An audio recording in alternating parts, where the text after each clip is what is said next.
Well, hello everyone, and very, very grateful to be with you again in our post sermon conversation. I have the awesome privilege of being with a few of our brothers that presented our sermon on Sunday. And with me is Craig Wills and Kuda Alufai and Tim Rush.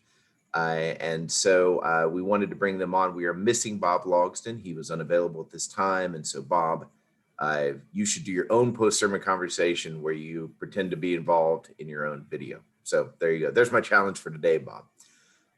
So I what I want to do before is let everybody know that after we post this, we'll put in a link to just the sermon.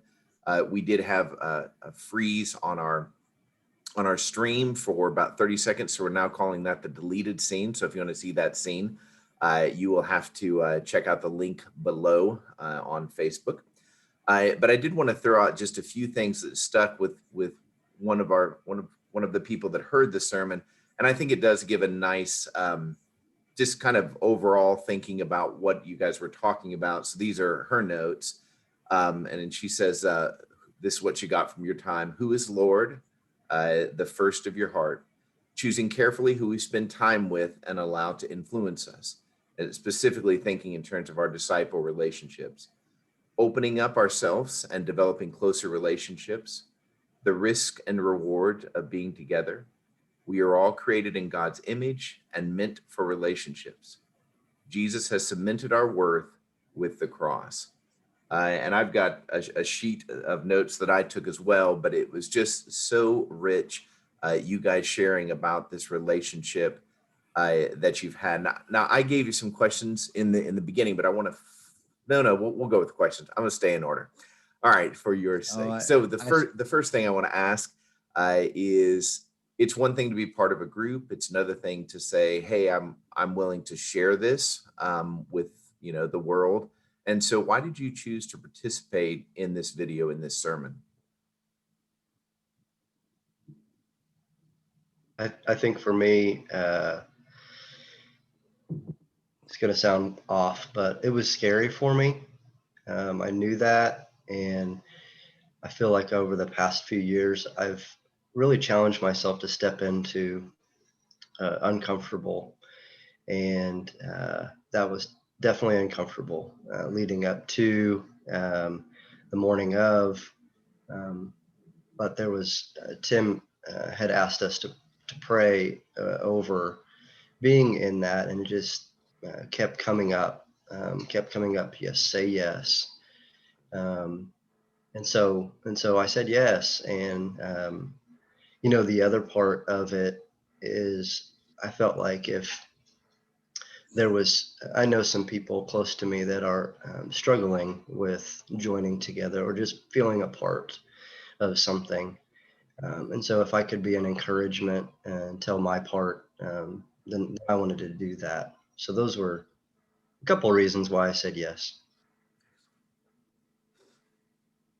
For myself, walking this journey with these men has blessed me immensely, just in my own walk, and really just bringing God's purpose for family alive and making it tangible. And so when Tim asked, whether we were able to do or to join him for the sermon,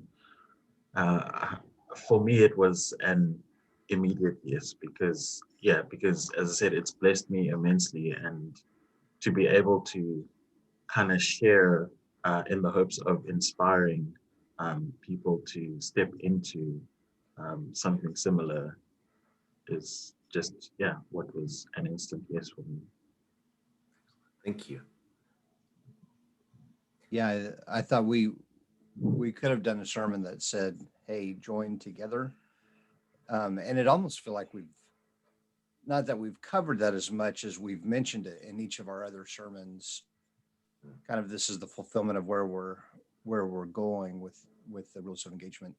But it felt like a natural thing to say, "Hey, this can be what it looks like." Not that we don't have a ways to go in our own relationship and our own journey, Um, man, okay, so that makes me want to stop the recording and start over, because I feel like that's us. Is, hey, we're not perfect, but it's not about being perfect. It's about the journey. So Yeah. it's what the journey is the thing. Yeah.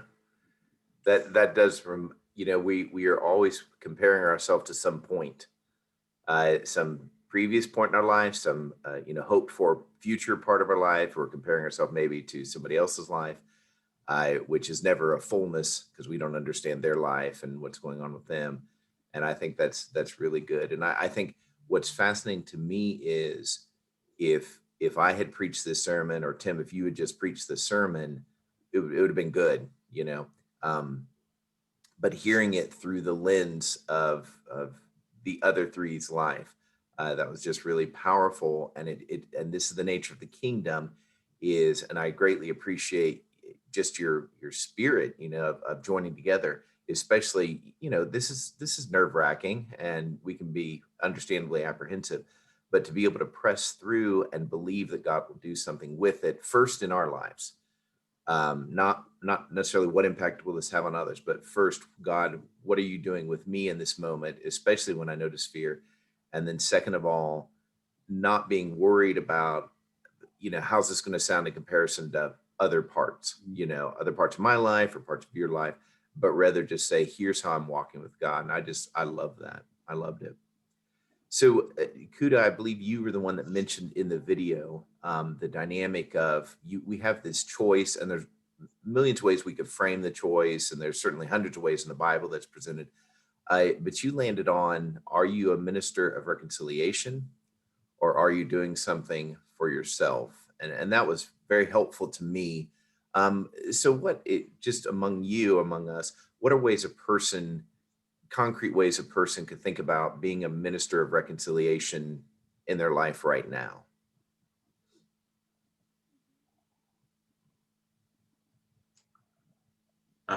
That's a good question.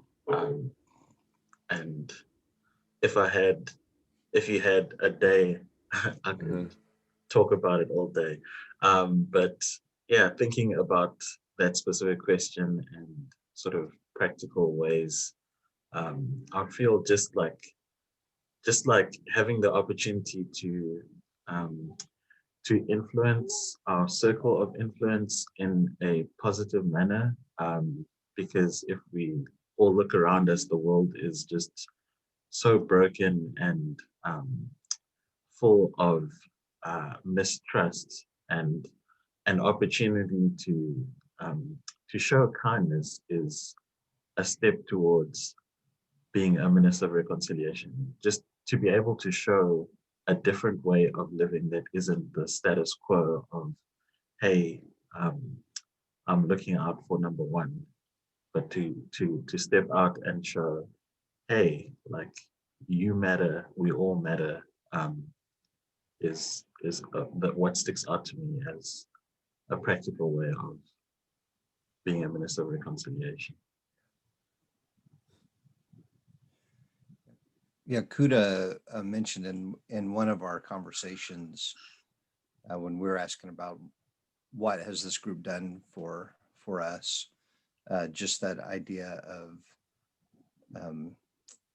the temptation to just be all about me and just only think about myself, but being with three other men, uh, committed to the discipleship of each one.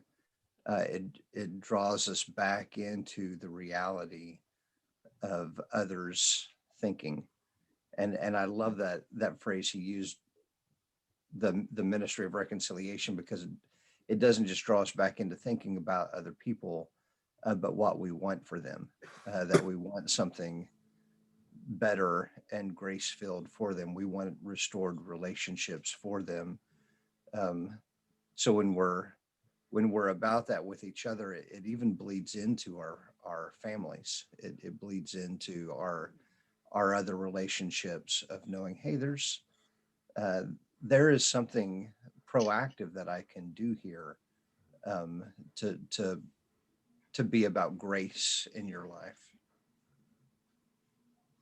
Yeah, and I think, sorry, Craig, I think that's a good point to make.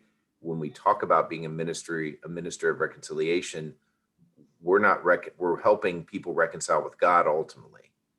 And so when we show the attributes of God, like you guys have mentioned, kindness and grace and peace, we are helping people see God and reconnect with God, even if they have a solid walk with God. Like you help me now reconnect with God in the words you're saying. So very good. Go ahead, Craig. Yeah, and well, the only thing that I was going to add was when you posed that question, forgiveness came to mind, the act of forgiveness, and that's a challenging one for me in multiple settings, but maybe easier in others. But when I think practicality, when someone has wronged me, man, like Kuda said, uh, you said something to the effect of living in a way that is different than the norm. And I feel like when you have forgiven someone that's wronged you, man, what a message that sends. So that's just what came to mind when you had posed that question. Hey, by the way, I'm sorry, I just had to stay home today. It looks like everybody else is on vacation. Right. Yeah. I'm about to do laundry in the. We're and we are rubbing it in, Craig. Yeah. We are Right. rubbing it in. I hope you're enjoying this. It's sunny all the places that we're at. So That's right. hopefully it's Exactly. nice for you in Tulsa. All around the world, the same sun. There you go. So Hey, let me mention Bob also. It's funny. Okay, now what was said on the video and what was said in all the conversations leading up to it? I feel like he mentioned this in the video. The piece of we were hurt in community, and so we want to stay away from it. But there's healing to be had there, and I think that goes into Kuda's message about reconciliation. That there's it's not just this vague out there idea, but we can actually offer a place of peace for people. Yeah. We can offer a place for them to find grace. I think that's super important. I know, honestly, I hate to say many, but I do know quite a few people that won't engage in smaller groups of any kind because they were hurt and sometimes really terribly hurt. And talking specifically about small group Christian community in their past. And part of it is recognizing that's what it's like to develop intimacy with, another human. And we think about our spouses who are all brilliant and, beautiful ladies, that just have great spirits. And yet they've hurt us and we've hurt them. It's just the nature of being close and intimate. But a lot of times I think it comes down to the intentionality, not that people intend to be hurtful, but rather we don't come in with the intentionality, specifically talking about small groups, of being ministers of reconciliation.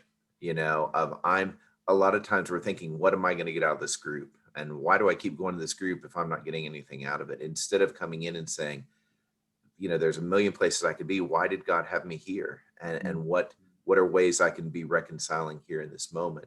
One of the ways I think, at least in my world, that maybe men in particular, but probably everybody struggles with is we don't follow through on the commandment to encourage each other. And I think that is really a fatal flaw in many circles. It's kind of assumed they know I like them, they know I respect them, but even more specifically to be intentional about saying, hey, here's what I see of God in you, because I want to put courage in you to keep going. And I want to be a mirror to reflect the things I see of God in you. And in our circles, we sometimes will frame that the gold I see in you. And so I was curious, having spent some time together, when you think about the group, the four of you, what is gold you see in the other men? I'll go. I have mine written down. So I'm just gonna read what I have. Awesome. I want to mention Bob for sure. The goal that I see in Bob is a man who has his priorities in order, a man who listens to learn, a man who is in tune with the Spirit of God. And then I think of this verse, but the wisdom that comes from heaven is first of all pure, loving, uh, considerate, submissive, and full of mercy. That's what I think about when I think of Bob. Kuda, man, the gold that I see in you is a very wise man who has a beautiful view of the world, a man who is comfortable and confident in the way that God made you, a man who seeks to bless others before himself. Slow to speak, slow to become angry is something that popped up for me when I thought about you. And Tim, I didn't come up with anything. I'm just kidding. It's Tim, the goal that I see in you is a father who is intentional with his children about the most important things, a friend who is a safe place and who welcomes and accepts, and a man who leads with vulnerability and truth. And then I thought of the Joshua passage for you. As for me and my house, we will serve the Lord. Love you guys. Yeah. Thanks, man. Thank you. That was outstanding. Very strong. Thank you. For me, like I feel like I kind of got um, those out the way with Sunday's sermon, but just to reiterate what I had said, yeah, for Bob, the gold I see in him is a compassionate heart that sees below the surface and is able to just, yeah, meet people where they're at. For Craig, a man with deep love and humility for just being able to um, realize where he's at and where he wants to be and pursue that. Um, for Tim, a definite love for people and more than just people, a love for their hearts and yeah, a lot around shepherding and the giftedness in it. Thank you. Yeah. Each of these guys are the most um, peaceful, peace-inducing men who are committed to doing hard things and don't waver. Like it's really incredible to be with them. I mentioned this about Bob on the video, and I don't know if it made sense or not, but um, he he seems to me like Christ.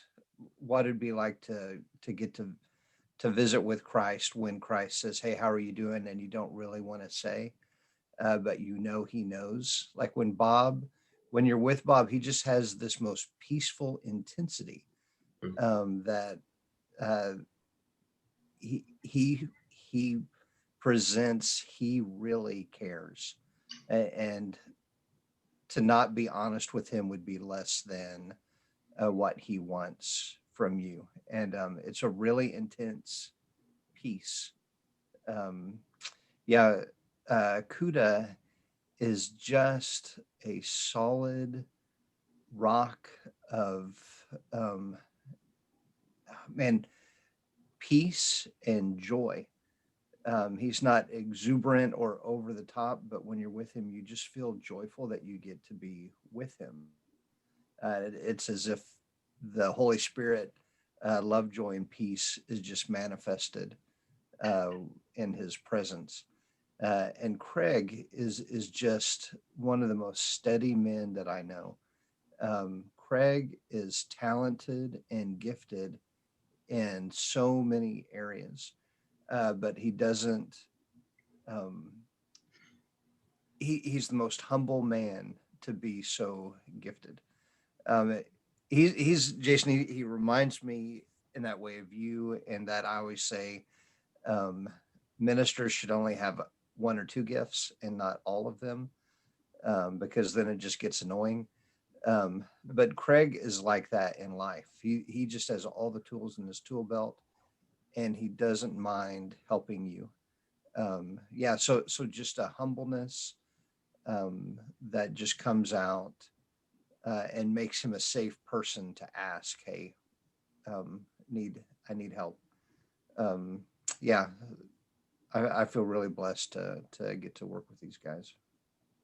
That all of that was just outstanding, and I mean, it fills me up just hearing you. It just, yeah, there's, and even the most basic way, there's good in the world, and there's good in us, and it makes me think of people in my circles and how I see similar things, or maybe things, man, I want that more, but not in the way of being jealous, in the way of, if you're on a team, I know several of you are baseball people, so I'm stepping into dangerous waters where I don't know any vocabulary. But if you're on a team and you have a guy that you know will always, really, he's likely to hit a home run, or at least put people on base.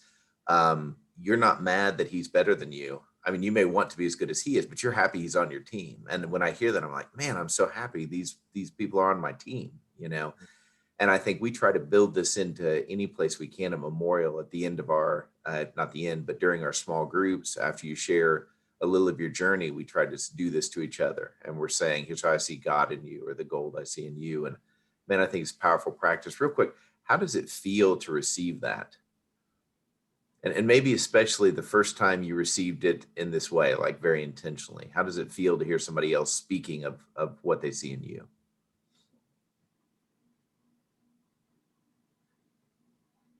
I'd say, So ahead. go ahead, Craig. Go ahead. Well, I was just going to say the first time, I think I questioned it, like, where is this coming from? But the more and more I'm a part of that, man, I especially from people that I believe and trust, I believe it, and it brings confidence, it brings humility, and thankfulness that I'm surrounded by people that can speak truth. And I've tried to give feedback to people, and it's interesting to see how they receive it, because they've received it, across the board. They'll kind of deny it, or what are you talking about? Or They'll fight you for it. they'll fight me. Yeah, that's right. Or they'll receive it, and it's a beautiful thing. And so it helps me to think back. How did I receive that the very first couple times that I heard stuff like that? Yeah. Tim, are you gonna say something? Yeah. Well, Kuda took a breath. Oh, there you go. Go with that breath. Yeah, I was just gonna say that, or the first time that gold was shared with me, I was like, man, like, people see a version of me that I don't think I see in myself. But over time and continuously as it's happened, I'm beginning to lean into giving the benefit of the doubt to what people say, just that, yeah, God is working in me, and they see those, or that transformation taking place. Very good. I think there's something about making it a part of our culture and doing it often, and especially watching people receive it for the first time and they just don't believe it. Um, and I feel that, oh shucks, this is really uncomfortable. Let's move on and talk about somebody else. But seeing the people that don't believe it, and you're like, oh my goodness, this is so obvious about you, um, that it makes me feel more like, man, if you don't see that about you and it's just true, um, it makes it easier for me to go, okay, well, let me listen and not deflect. Let me not put it off, but see what does it taste like to receive it. But it actually, because it is a part of our beginning to be a part of our culture, it feels um, like there's this larger sense of weaving us together. That it's a giftedness that I want to bring to the body, and I want to accept it just as much as I accept Bob and Craig and Kuda's gifts that they bring to the body. And I want to say something else about that. When we share with each other, either sitting down face to face or in texts, the sort of, hey man, I really need prayers right now. This is really hard for me. I'm struggling with this, or this decision is ahead and I don't know what to do as a dad or a spouse or a friend. Um,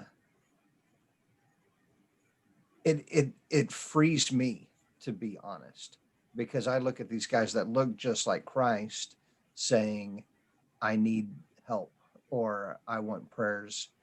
And it's like, wow, if you look that much like Christ and you're willing to be this honest, I want to be more honest too. And I want to step in. Uh, I don't want to just have my toes in the water. I want to get in the water with you too, um, and be real.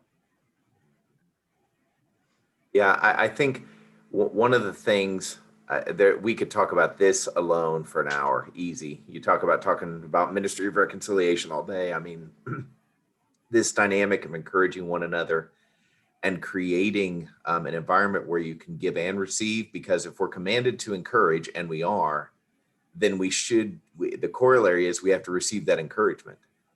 And when we deflect, that's not humility. They're not saying, like when you guys are talking to each other, what you're saying is, here's how I see God in you. You're not saying, you know, just this is what you've created on your own. What we're saying is God looks different in each of us, and I'm acknowledging what I see of God in you. And that's not denying we're sinners. We are still sinners. We're always be in desperate need of a savior. It's simply saying, I see the work that God is doing in you. And I think Tim related to me, maybe you said, Craig, but if not, I'm going to credit to you because I thought it was good. It makes me want to live up to that even more. So when Tim says I'm giftedness and annoying, but when he says I have giftedness, that says, man, okay, what is my giftedness? How do I use that today? Because we constantly forget the good God has done in us, and our attention is drawn. And I think because of our enemy and the work he does, our attention is drawn to our weaknesses all the time. And so for us to join the fight against the enemy by saying, here's how I see God in you, I think it's really powerful. And we have to be receivers too. And so I think that is, yeah, we go all day on that. So about the group itself, I just wanted to kind of ask, what caused you to want to join a group? You talked in the sermon about risk and reward. And so we're kind of drilling down a little bit more into that, but what caused you to want to do this? And I'm not the video, I mean the intentional relationships.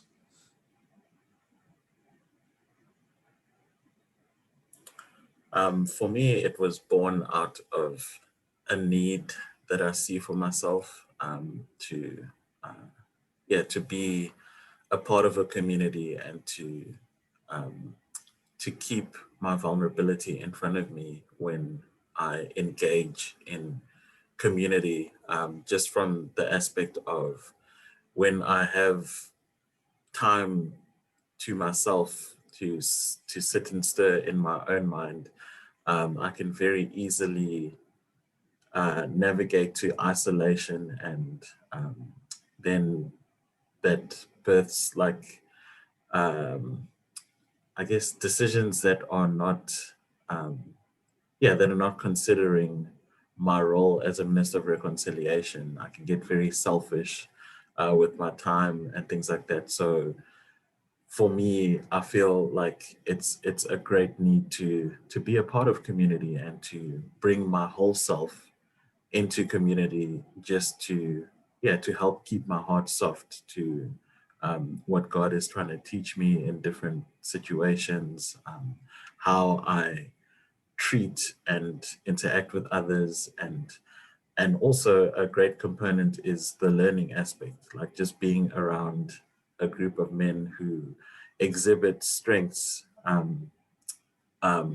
in just being people who pursue Christ, I seize the opportunity to learn in those areas, and especially areas that I'm not so great in, that I could use some sharpening. I latch on and learn as much as possible and challenge myself to grow where growth is needed.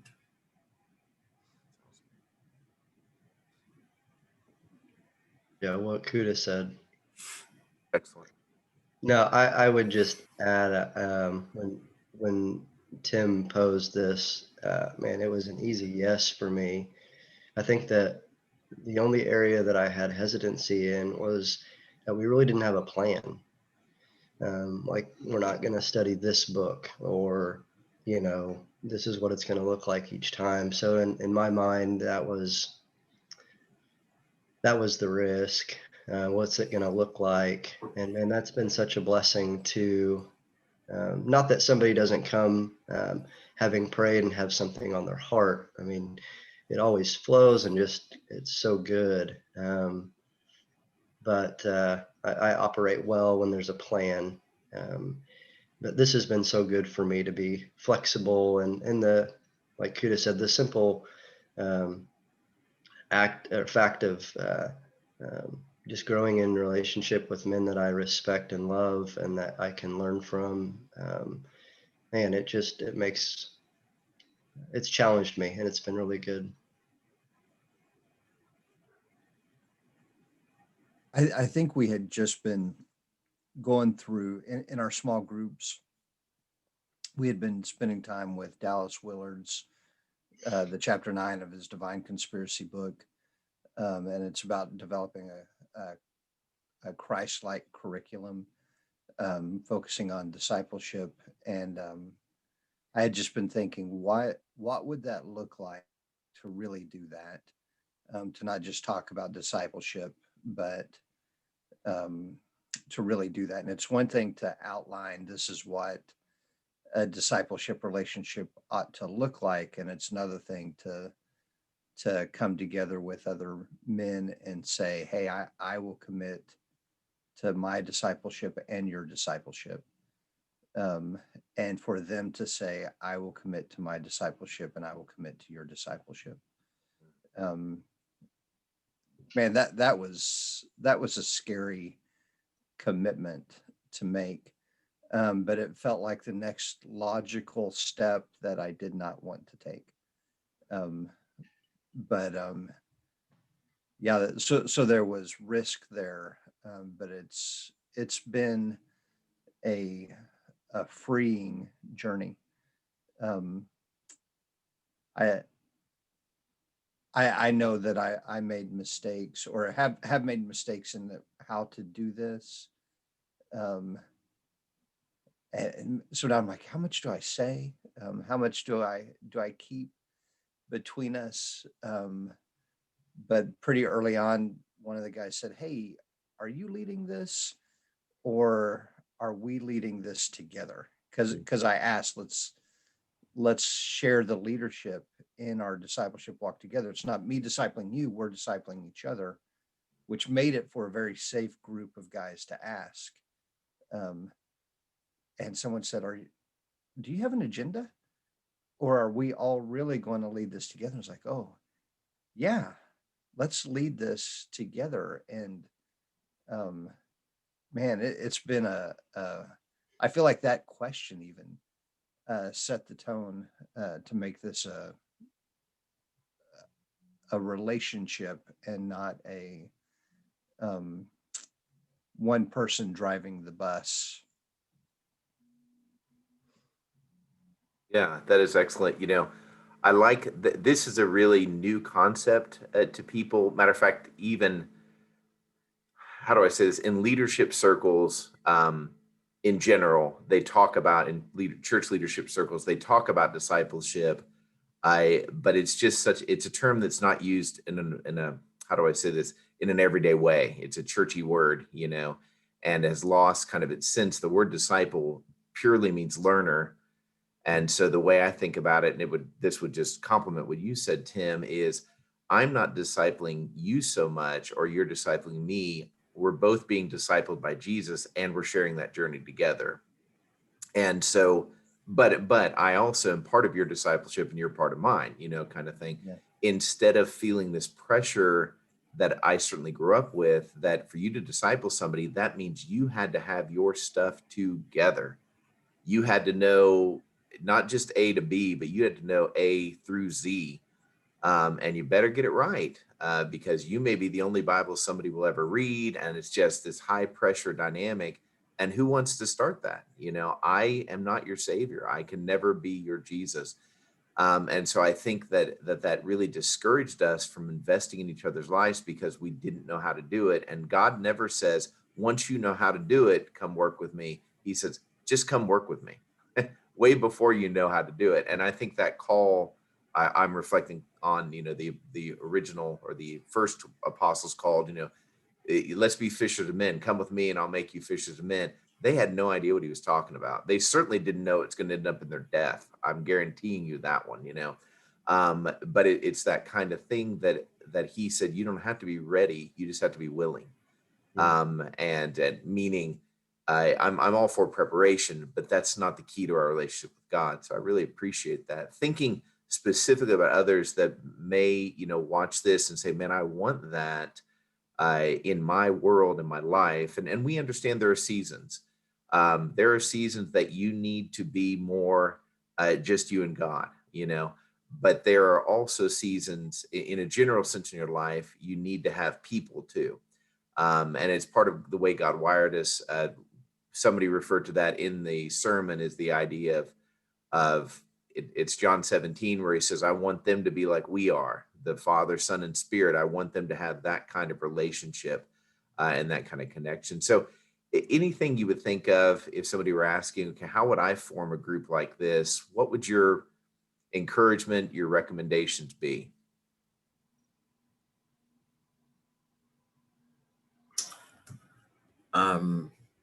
I think for me, it would be, first of all, to be willing um, to bring your whole self, to put yourself out there, and trust that God has placed it on your heart for a reason. And then, secondly, would be just to, I guess, not overthink it as like, oh, it needs to be formal and you need to have specific people and have like formal times that you meet, but to think of it more as doing life on life in community.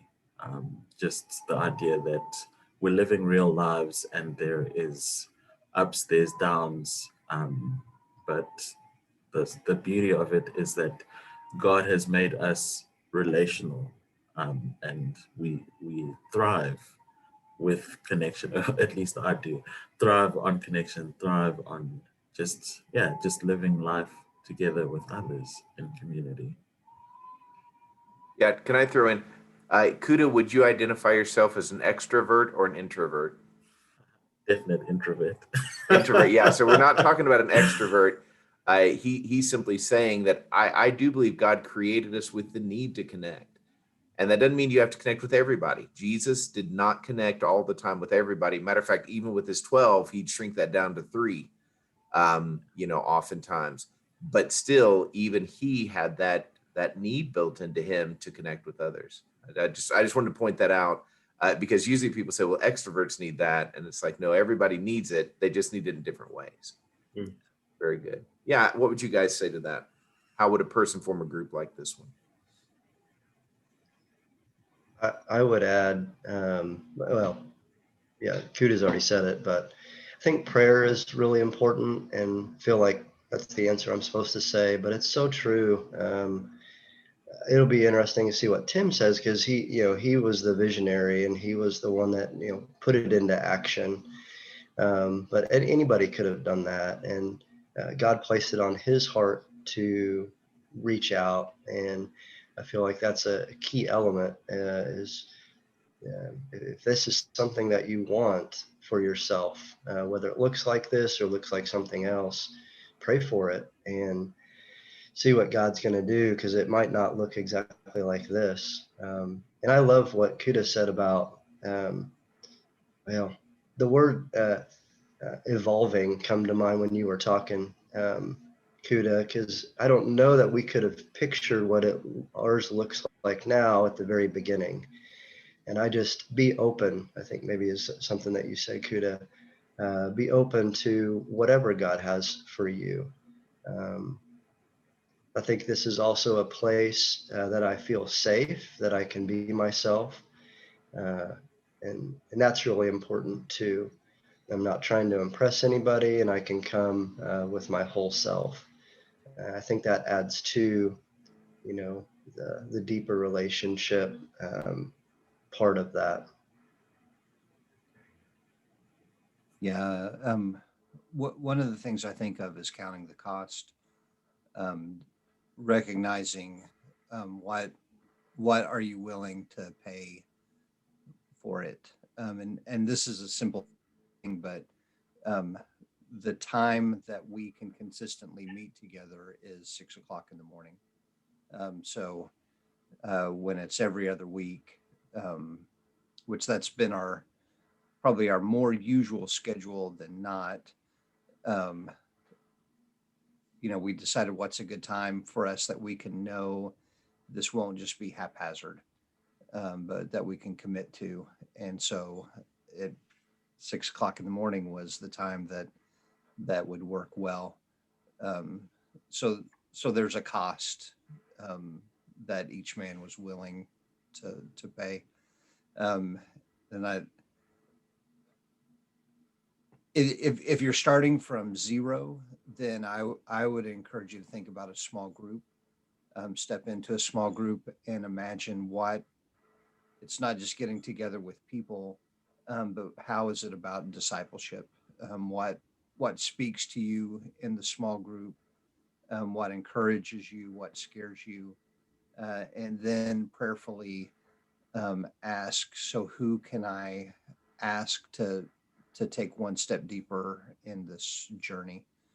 Um, I think that to me was one of the fun pieces was praying, God, what could this look like, and who should I invite on this journey with me? Um, and we are surrounded by really good people. Yeah. There were um, a lot of names that just came to the top. In the end, there were four names that I was like, man, I think it's, um, I think I need to reach out to some of these four. And it ended up just, yeah, I think these three are the ones to ask. And I wonder about that fourth. And I wonder would this have worked with five of us instead of four? Or would the fourth have said, no, life is just too busy and crazy right now? Because we started this at the beginning of COVID, I think. And maybe God knew um, Timmy can't take rejection right now. So stick to asking these three that God knew would say yes. Yeah. So I don't think that there's a right way to do this, but I do think, like each guy has said, starting with prayer and then listening for the direction God would lead you. Yeah. Yeah. And I think a lot about this. If something were to happen in my life, whose best interest would it be? Would it be God's best interest or the devil's best interest? And I think this is one of those areas that the reason we don't do things that are good for us is either we're not willing to count the cost, or we're just afraid that it won't go well. And we have to place ourselves in the same context that God presents all these people in the Bible. All of them, maybe not David, but everybody else seemed to be quite afraid and not wanting to do what they were asked to do initially. And it's one of those things that once we realize, oh, we're just like them in the sense that we need God to lead us, and they're not the heroes of their story because they were great men or women. They're heroes of the story because they kept trusting God when it made no sense to them, and that's the kind of faith that we need in all of life, but specifically in relationships. I certainly, and probably Tim is of the same mind. I'm not going to volunteer Kuda or Craig right now, but if you're watching this and you're like, well, how would I do this in my particular situation? And we could be a help to you, message us or however you can get in contact with us, and let's walk through it together. And it's not that we have the answers. It's just, we want to be believing with you and sharing in that prayer for God to provide the people that you will bless and you'll be blessed by. Well, thank you all so much. I mean, just a great job on Sunday. Really blessed me, and there are things I learned there that are now more part of me. And so I personally just really appreciate you men stepping into that, and that gratitude goes to Bob. And so, Bob, if you're listening, just very grateful for you all. You all have a tremendous day. And Hey, Tim. I feel like I can, I can't speak for Kuda and Craig, but I feel like I know them well enough to say, if you have questions about this, reach out to them and ask them, hey, what did Tim do wrong?